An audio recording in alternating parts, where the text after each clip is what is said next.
Cái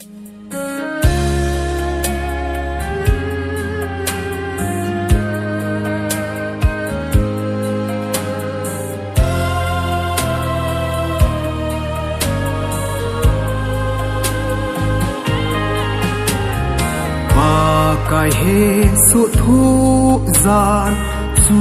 cả ngày tu lệ cả lung sung ngã thim pi a gì nghe mi hem din ngã a sim ni a so phat nin cả lung sung thim gì a va ta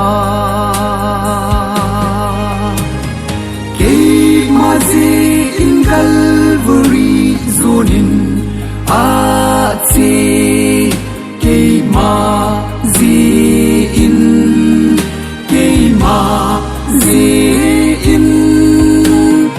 ke mazi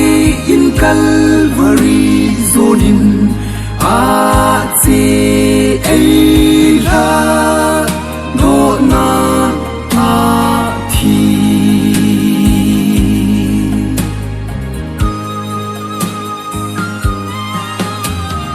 mi chon se a nga ka ki thing e ka ko ne lung se ngai dam thum na chon se ka ngai dam tai ti o ka zai ka satai na pa zo se ai ti ke mazi in Calvary zonin a che ke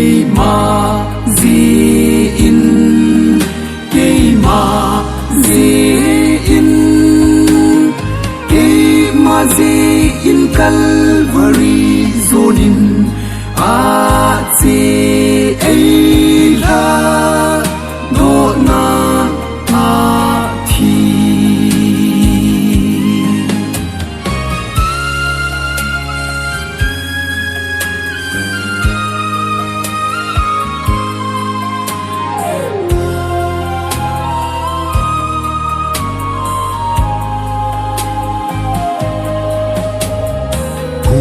hình pan ai ngay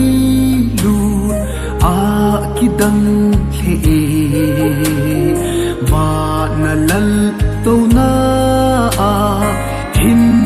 da thai i hin na ding mun kal varia a hung thi va choi zun amin thing